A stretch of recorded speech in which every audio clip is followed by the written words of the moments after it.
Yo, Father's Day is right around the corner, so you might as well kick it off with some grilling and make some new memories with your pops with Omaha Steaks, okay? Right now for $89.99, you can get the deluxe Father's Day gift package, which comes with Omaha Steaks, butcher's cut top sirloins, juicy boneless pork chops, deli-style gourmet jumbo franks, and their legendary Omaha Steak burgers. All you gotta do is go to omahasteaks.com and use promo code DUDES at checkout to order the deluxe Father's Day gift package and get 4 additional burgers absolutely free. You hear me? Okay?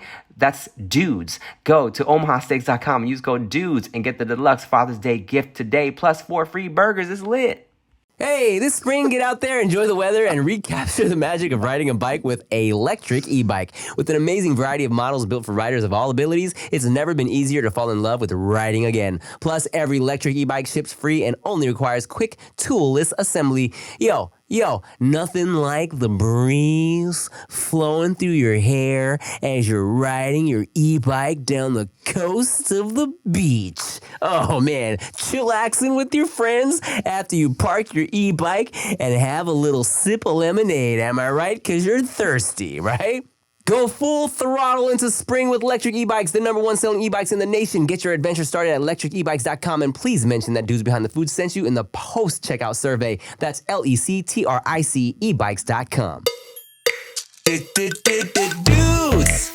Behind the Foods. Yo, it's the dudes behind the food. Dudes behind the foods. Yeah, it's the dude behind the food. That's actually really fucking good.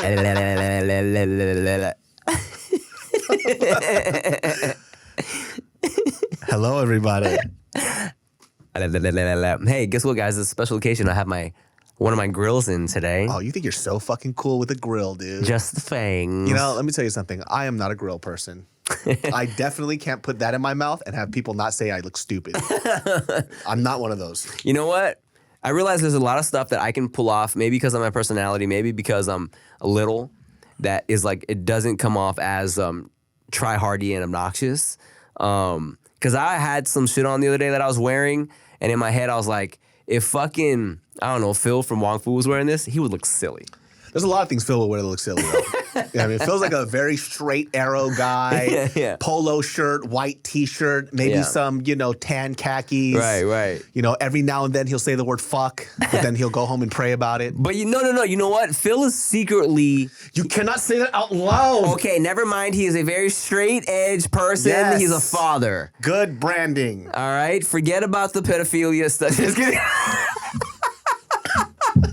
No. Completely a joke. Completely a joke, by the way. This guy's the most straight arrow guy out there.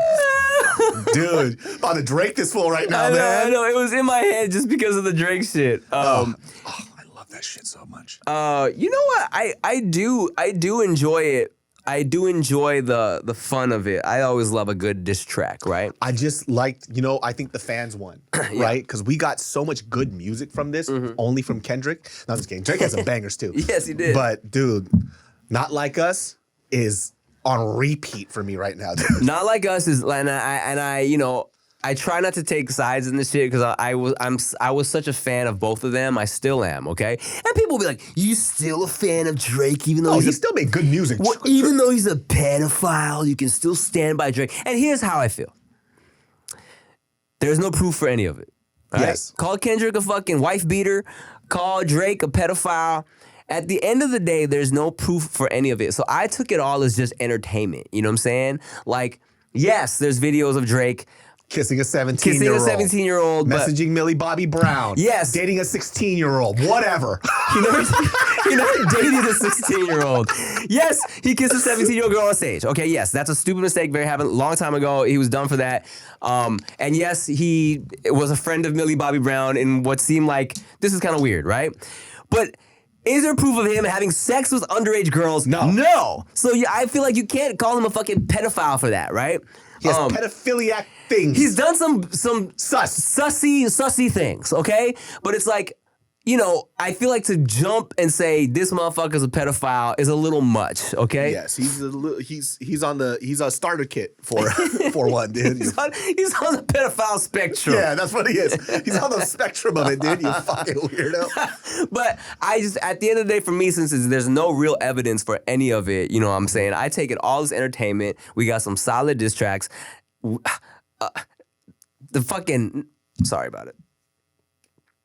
They Not Like Us is such a fucking banger. Banger, dude. This is a West Coast banger, I know. man. I feel like it brought the West Coast back. I start throwing up shit for no reason. All you want to do is fucking throw shit up and fucking sea walk to that shit.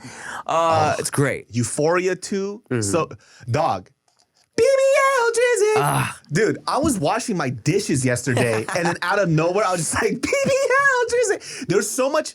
You know what the thing, like, let's just for me, objectively, the reason why Kendrick, but not because of all the information, all the shit is dishing out, it's just I liked his music better. I just think that it was just, because nobody's reciting any Drake lyrics right now, because I think Kendrick did a better job at making better music at this point. I think They Not Like Us completely just, you know, wins everything, right? Meet the Grams, not gonna lie, like Meet the Grams for me, even though that was very hurtful. It was so hurtful. It hit so hard. I'm not gonna lie, bro. Like my first listen of that almost made it unfun for me. For a lot of people, yeah. It was so dark that I was like, God. Because like, he's mean. Because even when Pac was saying like, I fucked your bitch, you fat motherfucker, I was like, this is all still so fun. Well, not still, like I was in it when it was happening, but it was all like, there's this level of like, yeah, I fucked your bitch, I'ma kill you, that even though you're saying I'ma kill you, and yes, even though like Pac and Big ended up dying, you know, partly, maybe even all because of the feud, like, it feels Stuff that like we don't know about, it's too. all just kind of like, it feels like just hyperbole. You feel me? Maybe you didn't really fuck his bitch. You're not really gonna kill him. Yeah. But then when it got to like, you know, talking to Drake's son and being like, I hope your dad this and that. I hope you get something. I was like, oh. That shit was like, that was really the knife that went. Yeah. But then he brought out Not Like Us, and I was like, we back! It's fun again. Who gives a fuck what he's saying? And then Drake put out his last song, and everyone was like, ugh. I know. I think Drake put out the last one, and you can tell Drake's kind of like, all right, man. I got nothing. All right, let's lie. I'm good. I'm good. And I feel like he had to, or else they would have been waiting forever, you know, to be like, all right, man. It just would have been a bad move. Yeah. It almost would have been better if he would have just left it at Not Like Us and just didn't do anything else. He would have just take the L in silence. But because he did that last track, everybody was like, ugh, man, this doesn't look good. I don't know. I kind of feel like he needed to put out that last one. Because if he never put anything out, it would have been like, oh, okay. He's admitting that he lost. I think to put out a kind of like one and to say that like, all right, man, whatever, I'm cool, I'm done. Even though it does kind of sound like he's throwing up a white flag, it still kind of feels like he's at least being like, nah, whatever, man, I'm over it. You know what I'm saying? Yeah. And there was, you know, even before he said on the track that he made up fake tea to give to Kendrick, there were all like mad internet rumors saying that. So I was like, ooh, I wonder. And he kind of fucked up with that too, because if it was like fake tea, I set it up from the beginning. Yeah. He had no evidence. He didn't show anything. I know. Well, no one has shown anything about anything. Exactly. So it's like, if you set it up, then you would have refuted this immediately. I know. It would have been fast. It's like, you didn't set it up. I know. But look, it is what it is. We won because I got 2 bangers that are going to be on repeat for the rest of my life now, dude. Yeah. They Not Like Us for sure, forever. All right, so here's what I got you. I was in Canada a few days ago with Chia's family, and I told you this through text message, but you know, Chia's dad, I love him, but he overcooked a steak like crazy the other night, and I was really in the mood for a steak, and he fucking made this shit beef jerky, and so I was like, I want to order a steak, you know what I'm saying? So I ordered from STK, and I know on a recent episode of When Foodie Calls, we said fuck STK, but I still like them. Yeah. So this is actually a ribeye. Wow. It's a small one. Wow. Did they leave the rest at the restaurant? Well, let me tell you why this is a smaller order, okay? Is it the cap only? Or is yes, it's cap there only. It is then. It's ribeye cap only. The technical term is spina bifida or something. Spina bifida, the spinalis. Yes, ribeye spina bifida. Is a fucking disease. This is only ribeye spina bifida. And also, I ordered a little side of Dungeness crab deviled eggs. Wow, Tim. Doesn't that sound amazing? It does. What would you like first? I want to try the deviled egg first. Let's do it. I don't know what kind of sauce this is, but I'll go ahead and BBL Drizzy. drizzle a little bit of this for you. Ooh. Whatever. Do you guys need any napkins? Oh, I think it's just butter. Potentially. Thank you, Robyn Couch. Wow. Or maybe this is for the little greens underneath. Whatever. Who cares? Or that might even be just clarified butter, is it? Shit. Whatever. Wow. Is that caviar on top? A little caviar on top. Wow. All right, here you go, Davidson. Place this. Dungeness crab, deviled eggs. Davidson, do you like deviled eggs? I love. Oh, and there's crispy pancetta. You dropped it all. Oh, pancettis. We'll pass that back so I can get some pancettis on there, man. Thank you, bro. Are your hands clean? Dude, of course not. Okay, then I want it. All right. Cheers.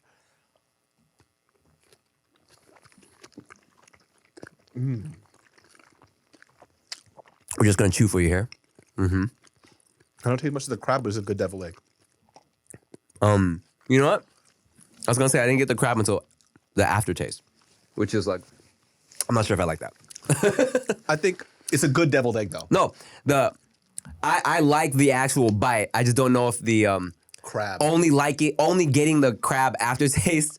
If it was a positive experience for me, you know what I'm saying? Yeah, because it's like also when you say Dungeness crab, the price point is affected. Right. Like I like the deviled egg just as I liked it. Everybody get off my back! I fucking liked it, okay? We're gonna get you a grill. I cannot do it. I think we'll get you a grill in a future episode of When Foodie Calls. I think we should just start with basics first. Like I just stop wearing the same crusty t-shirts, and then we'll work into the grill. No, and then get no. a haircut, on time. Wow, Tim, that is a stock. just, God damn it. Here you go. All right, let me. Okay, so we're gonna start with this. We'll split it in half with the grain, and then we'll cut against the grain after. Oh, cooked very well. I mean, not well as in well done, but It's a good cook on there. it's a good cook on that. Oh yeah, very good. And then we'll go against the grain. I was gonna slice it, and I was like, he's gonna judge me on how I slice it. Let me just let him do it. Oh, I've seen this guy bastardize shit so much. It's the one thing that we do on the show where he just ruins everything. I will take this piece. I'm just gonna take a slice for now. Thank I you. want you to eat it when it's warm. Thank you, BBL David. Oh, seasoned very well. It's good. I mean, once you season up a steak well, it's nice and salty, has a little char on it, and it's cooked perfectly. It's fucking delicious. Oh, we're just gonna bite into it like savages? Yeah. All right, give me the other piece then. Oh, a little chimichurri? Yeah, I got a little chimichurri on the side. Oh my God, dude. That's great. I can't believe I missed out like 20 years of my life not eating steak. That's crazy, man. I was thinking about it when I ordered this. I was like, wow. That's crazy. I can't believe I just didn't know. I blame it on my mom. Oh, but speaking of beef and Chia's dad and her family, I was in Canada for a week, and I think something I ate over there may or may not have kind of messed me up a little bit. So you've had injera, correct? Mm-hmm. If y'all don't know, Chia's family, Chia is half Eritrean, which used to be a part of Ethiopia. Eritrea went independent. So basically, Chia's East African and Salvadorian, all right? So injera is the spongy, flat, tortilla-looking bread situation. You put some little meat stew in there, little veggies. They rip it up. They eat it with their hands. It's delicious, right? Another thing you can eat with injera is something called kitfo, okay? Raw beef. Seasoned raw beef. Now, would you do this? Would you try it? I had kitfo. It's good. You did?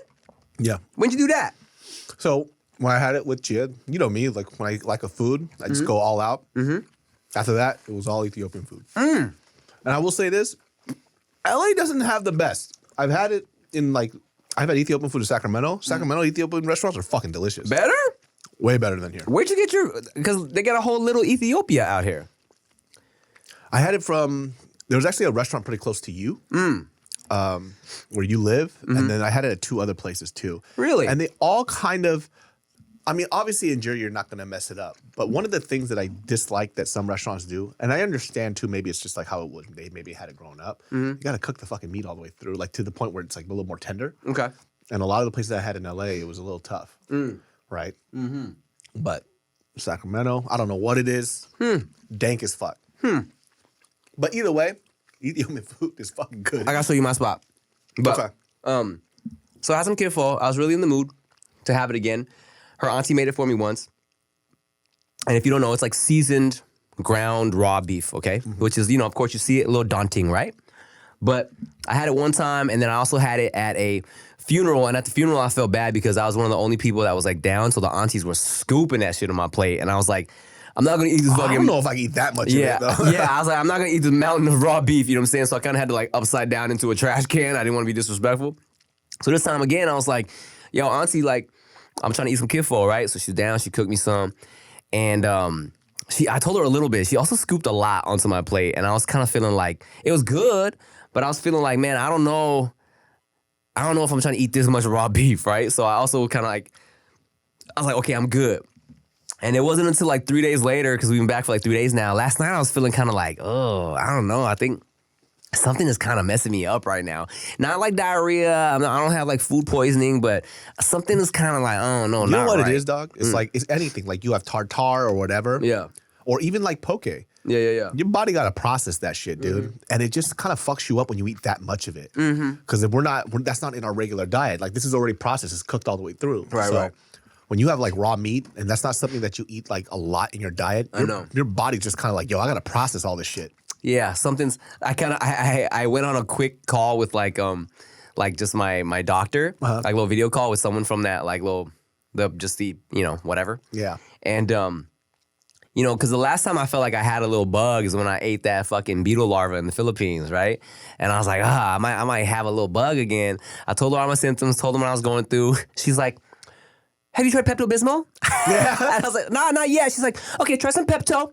Try some Pepto. If it gets worse, then call us back. I was like, well, fuck, all right. Well, damn it, I just wasted 15 minutes, but whatever, Pepto was done. Yeah. Pepto's great. It works for everything. It's fucking fantastic, dude. My parents gave me this white medicine with a bunny on it. You gave me that shit. Yeah, did it work? It was good. I liked it. It's from Thailand. And it's apparently like, they say it's a cure-all for anything going on in your tummy. You know what I'm saying? So that's what I always take. I just assume it works. I don't know, man. You got any weird Korean shit that your parents had you take growing up? I call it tokitonyak. Tokitonyak. That means rabbit shit medicine. Really? So it's like an herbal medicine that's like this big. It's like a little pellet, but it smells fucking horrendous. It just smells like 1,000 million dried herbs compressed into one little fucking bead. We got shit like that too. Dog, you could smell it from a mile away. It's so intense. What the fuck is that thing, dude? But it was weird because whenever I was sick or I had a upset stomach, she would feed me that, but then the taste would make me want to yak. She goes, don't throw it up. It's good for you. But I'm so glad we stopped taking that shit and we just started taking Pepto. But did it work? I think so. But I think Pepto works fine and it tastes better. Wow, check that out. I'm going to swallow this food and take a little poop and we'll be right back.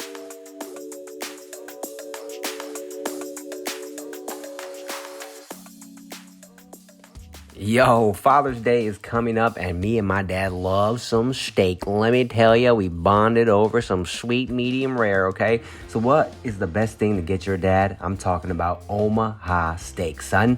With Father's Day right around the corner, what can you do? The Father's Day experts at Omaha Steaks have made it easy to put a smile on the big guy's face this summer with hand-selected packages like the deluxe Father's Day gift. I'm talking about $89.99. This package includes a mouth-watering assortment of dad's grilling favorites like Omaha Steaks, Butcher's cut top sirloins, juicy boneless pork chops, deli-style gourmet jumbo franks, and their legendary Omaha Steaks burgers, okay? Go to OmahaSteaks.com and use promo code DUDES at checkout to order the deluxe Father's Day gift and get 4 additional burgers absolutely free. Now, you can't beat that with a baseball bat, okay? That's 24 unforgettable entrees for just $89.99 when you use promo code DUDES at checkout, okay? If there's one thing we know, it's that dads want steak. Don't wait till the last minute. Go to OmahaSteaks.com and use code DUDES and get the deluxe Father's Day gift today, plus 4 free.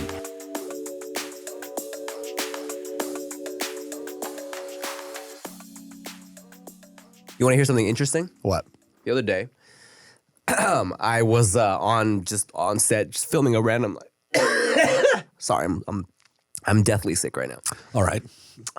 Just super contagious. Okay. Well, right before I leave to another country, thank you very much. Yeah, go spread this Canadian thing I caught to Korea. Oh my God.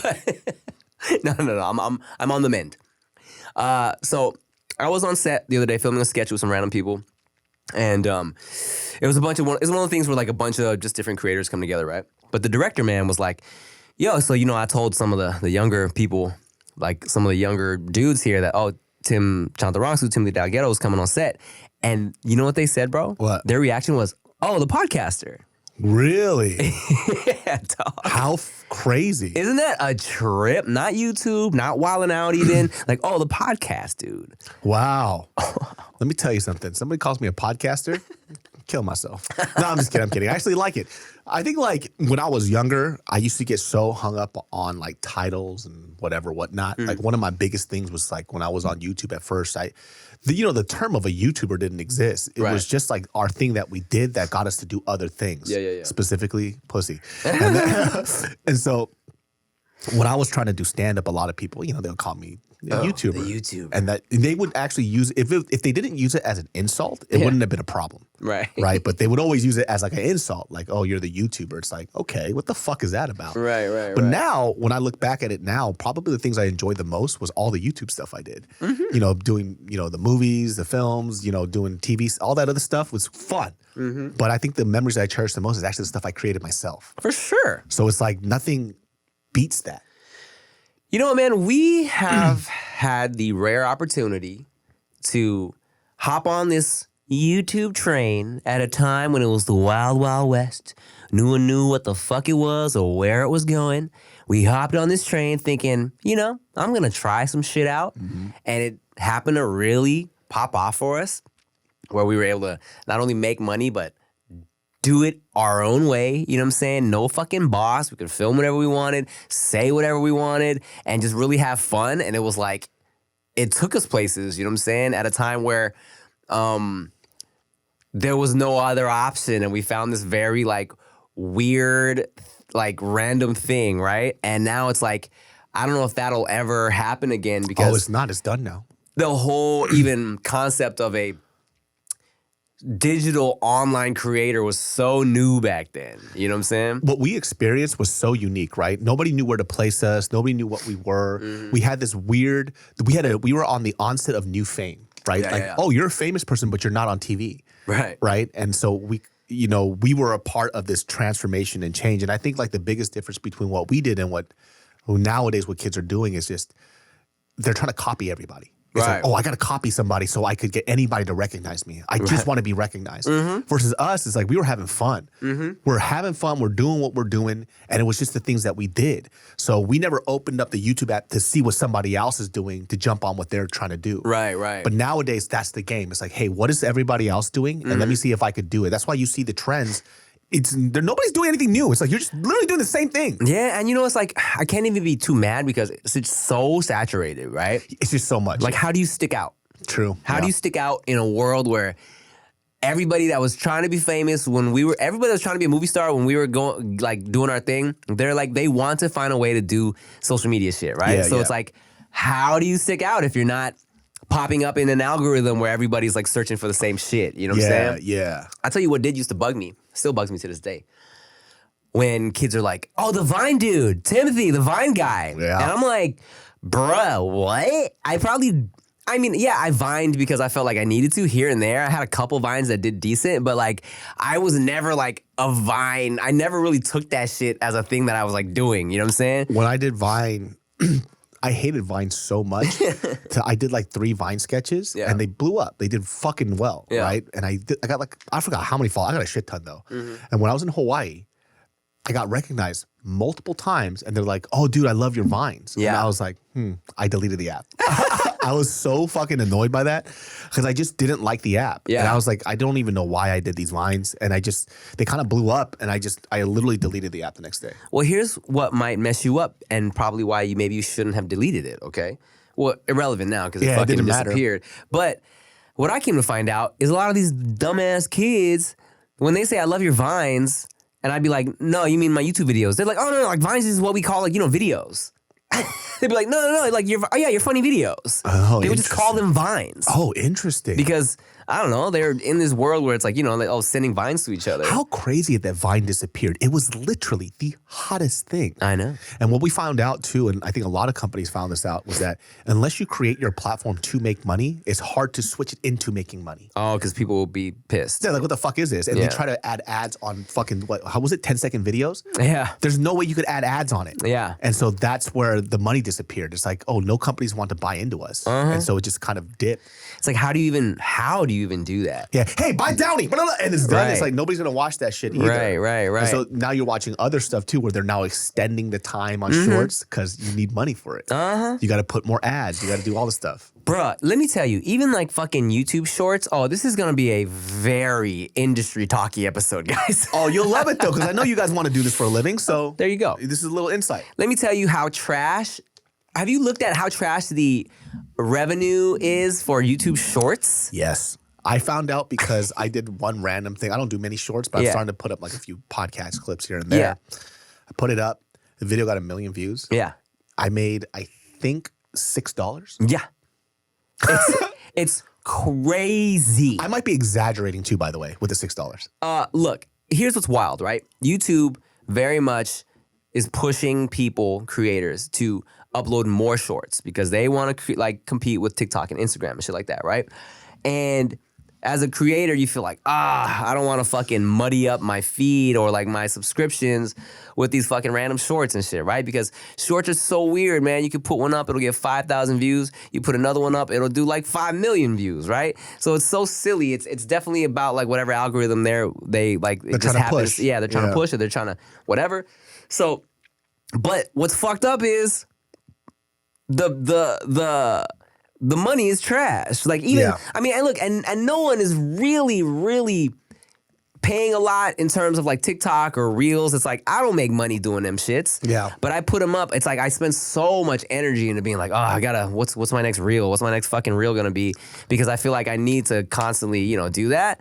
And plus, I just like doing it as well. But YouTube, like for example, man, there's one of my most viewed mukbangs is like 8 million views with the homie Darren Brand from Wildin' Out.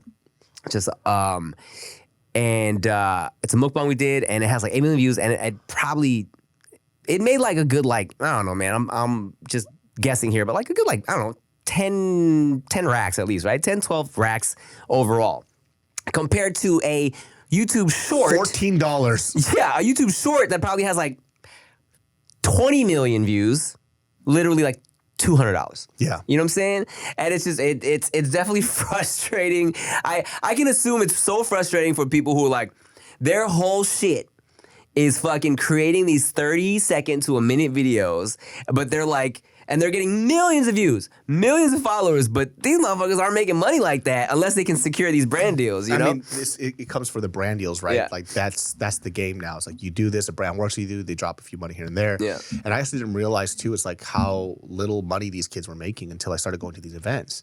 And I'm like, see, they're following, they're huge. And they don't know how to leverage this very well. They don't have managers. They don't have any of this stuff. And so, like, talking to them, and I see them mobbing in like a fucking beat up Camry with like 6 guys, and they all live in the same apartment with like 6 people. I'm like, wait, you guys are fucking famous. Yeah. Like, how the fuck do you live like this? This doesn't make any sense. And I started to realize too, because they make short content, people watch and they scroll. Yeah. So they're not invested into who they are.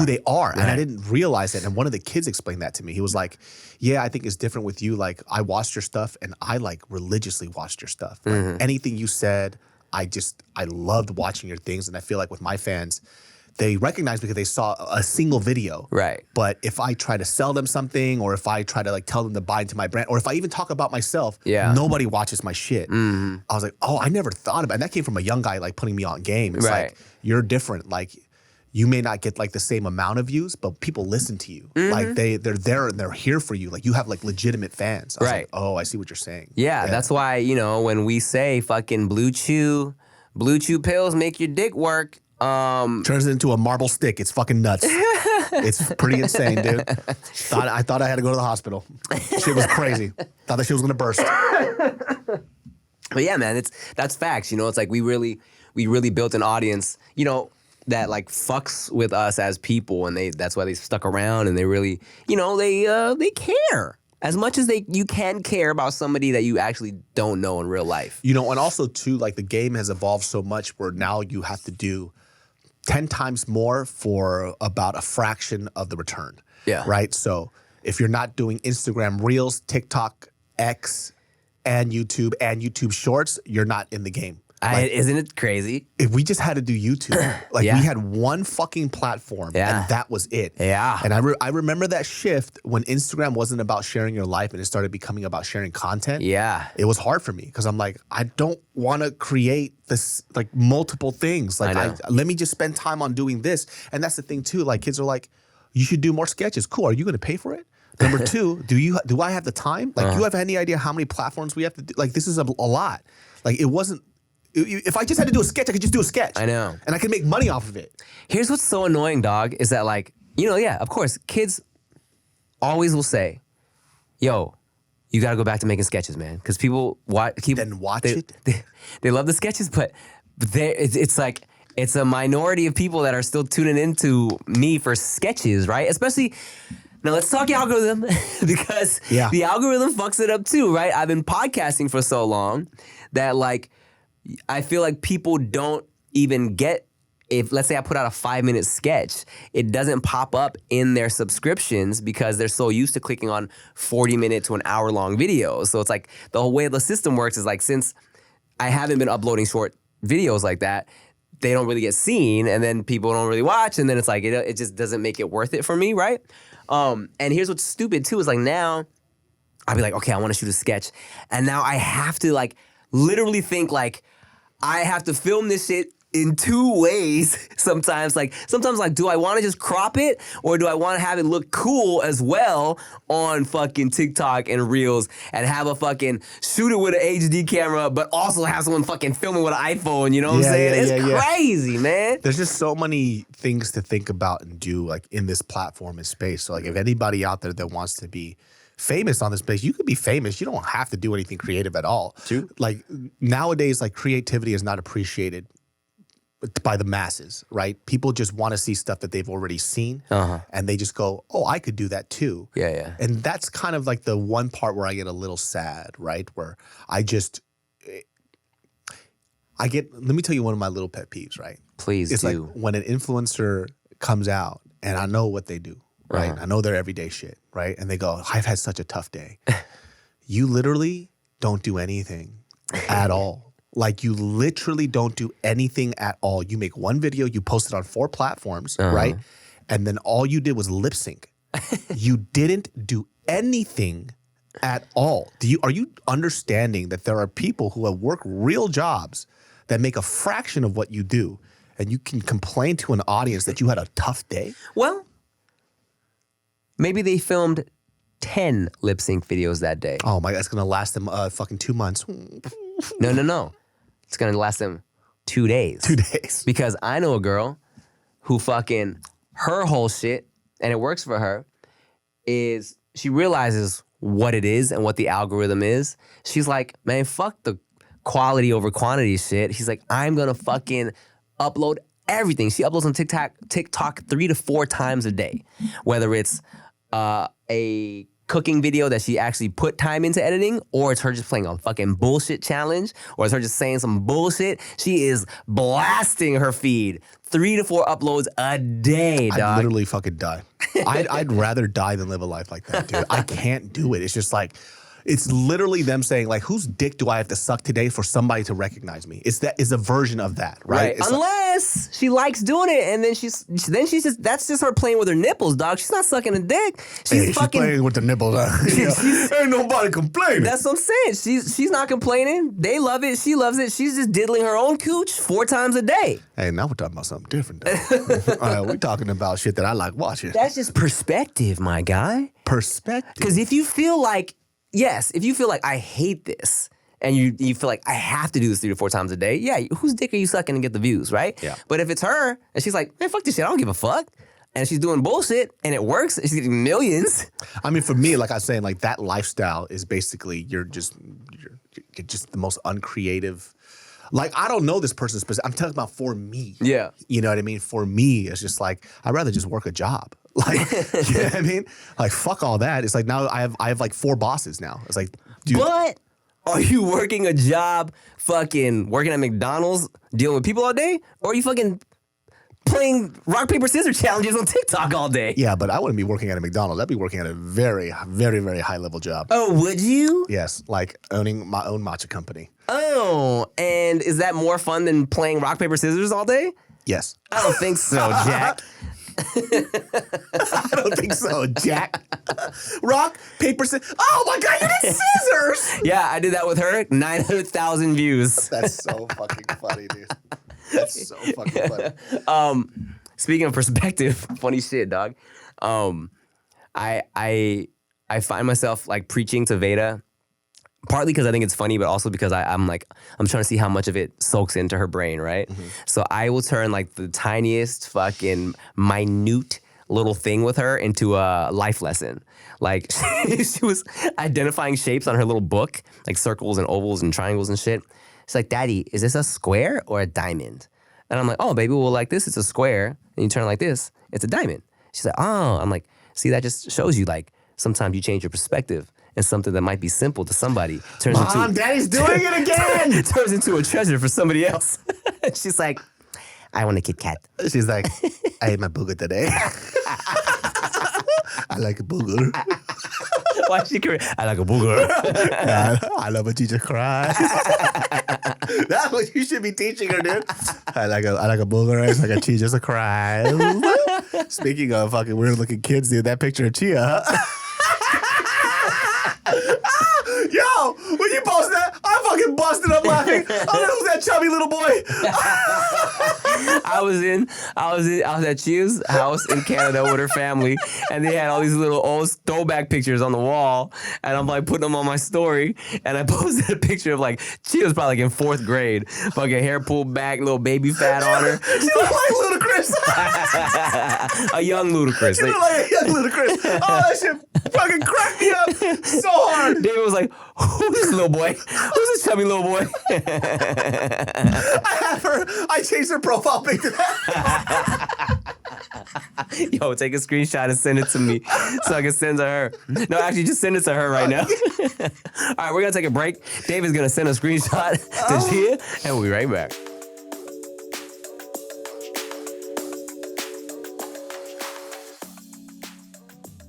Dudes behind the foods listeners, man, let me tell you something, dude. Love my electric e-bike, and that's what this podcast is brought to you by. Look, I'm not just saying this. When they sent me this bike, I was hyped because I actually was peeping out this stuff for a long time. I just never pulled the trigger. But guess what? Best decision of my life. I got the electric e-bike. Super fun. And I know a lot of people out there thinking like, well, it might not be a lot of exercise, but listen, did you know that people who actually ride electric bikes actually ride their bike more? So you're going from not using that dusty old bike in the corner to actually using something that's freaking fun. And by the way, it's super quick and super comfy. I love the seats, and the best part about these bikes, they actually fold so you can put it into your trunk and take it anywhere with you. It doesn't matter if you're like, oh, well, there's this park that I want to ride it around in, but obviously the park is too far from my house. Fold that breezy up, put it into your trunk, and then ride it to the park. It's super easy, very fun. And by the way, assembly, no tools required. Even I figured it out. So go full throttle into spring with electric e-bikes, the #1 selling e-bikes in the nation. Get your adventure started at electricebikes.com and please mention that dudes behind the foods sent you in the post-checkout survey. That's LECTRICE bikes.com.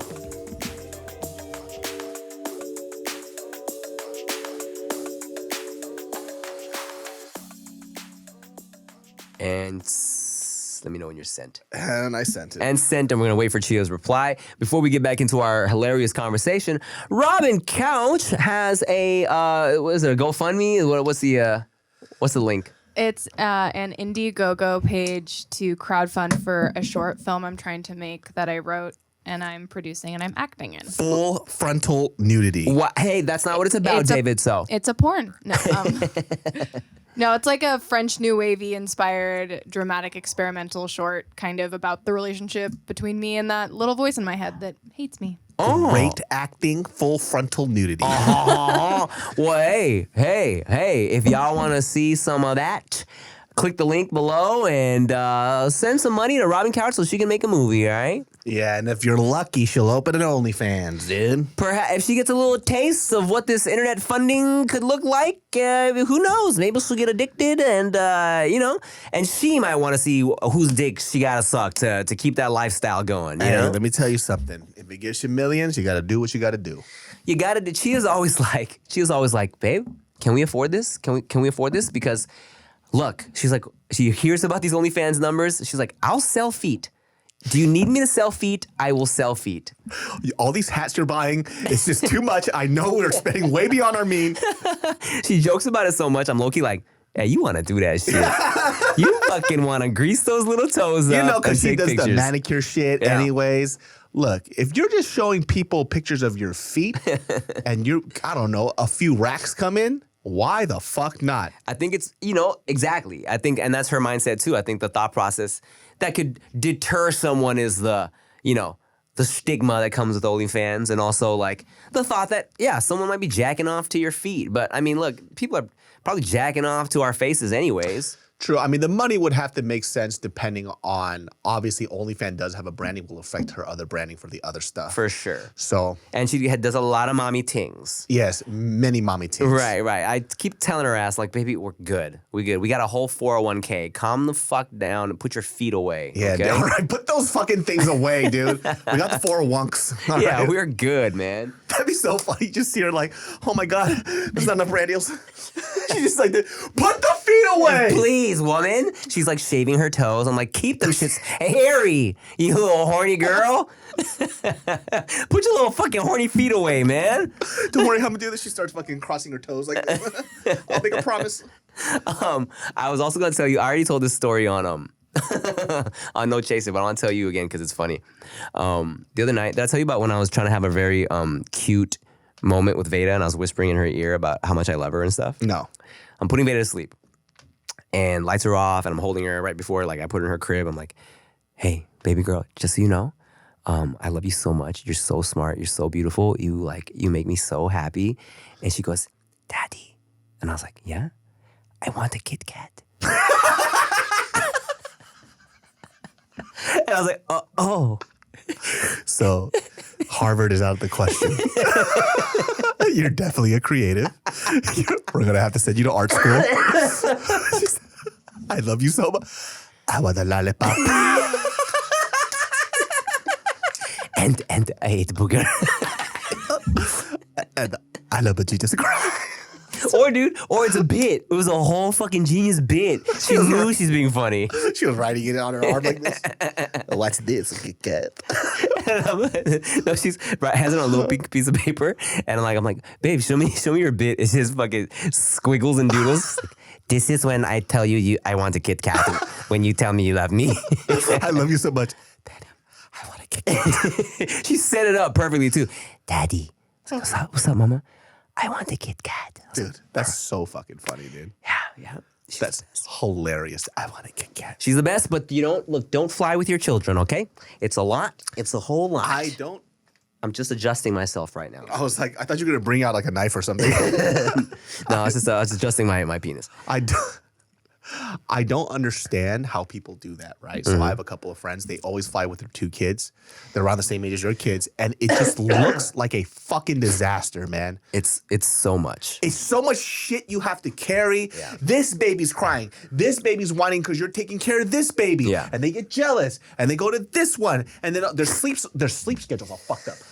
How do you do it? I can't wrap my head around it. Okay, well, let me give y'all some tips. These are some fucking hacks. I didn't even know if I wanted to put people onto this game because I didn't want it to mess up our shit. But that's so silly to gatekeep that shit because it's like there's millions of flights, millions of people. Anyways, so here are a few things we do that always helps, okay? For one, obvious shit, Chia's so organized. So organized. She preps and plans everything, okay? Like snacks, compartments into little fucking Ziploc bags. She has a separate snack tray for Veda.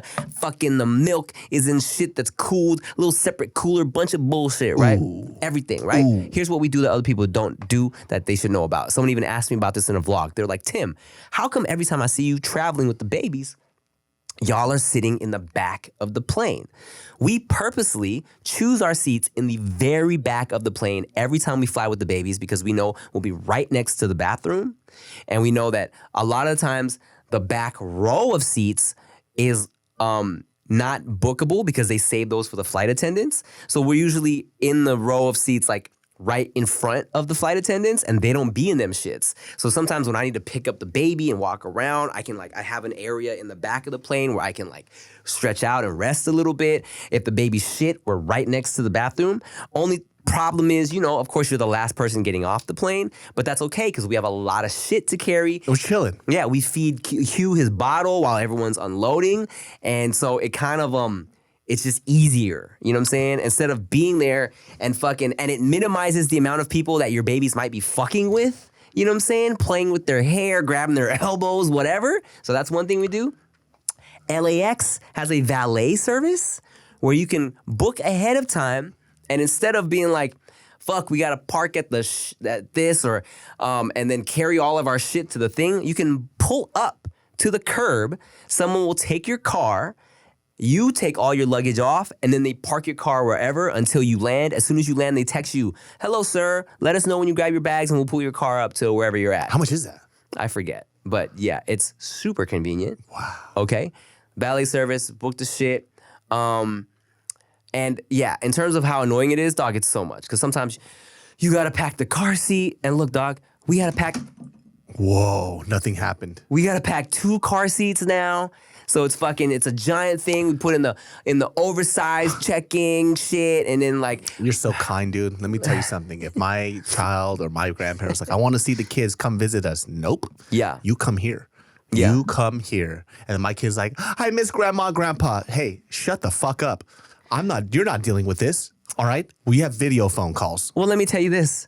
Nobody in Thailand has met my kids. There you go. That's not happening. Ain't no way, bro. All those new bacteria in their stomach, diarrhea everywhere. Bruh. Nope. Not Fucking 12-hour, 13-hour flight. Just going to Regina, Saskatchewan, dog. It's like a 3-hour flight to Calgary, layover for a couple hours, and an hour flight to Regina. That motherfucking trip is a bitch. We were exhausted, dog. Because not only that, look, Veda's great. She's great. At 3 years old, she's great to, like, she flies now, like, in terms of, like, she can entertain herself. She's cool just on her little iPad with her headphones. But she's so fucking talkative, dog. I swear, on the flight, the last flight of ours from Calgary to Regina, super quiet, right? Except for Veda talking the whole flight. And she has her headphones on. She's, Daddy, what shape is this? Square or diamond? I changed my perspective. I don't see the treasure. Eat this Kit Kat and shut the fuck up. And Q, the fucking juicy, girthy baby Q, will not sit still because he's beginning to almost walk, bro. Let me tell you, this is Q. Look, pretend we're on a flight. Okay. Okay, this is Q on the plane. Okay, and I'm nestled in your chest, but he's just like,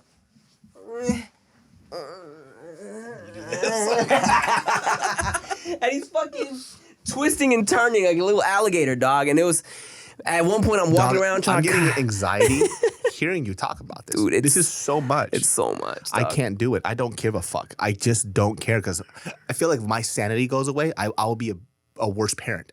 So I just can't do it. Yeah. I can't. Dude, even my buddies who are in their car with the two kids. All I hear is kids crying for hours. Oh, and that's the thing too. When they're crying, you start to get like very aware. You start to get like, oh God, everyone's waking up, and Chia's like, and Veda's trying to like play with her shit, but then of course you jiggle the tray table, it jiggles the whole row in front of you. You're like, oh God, sorry guys. I feel anxious just hearing this shit, right?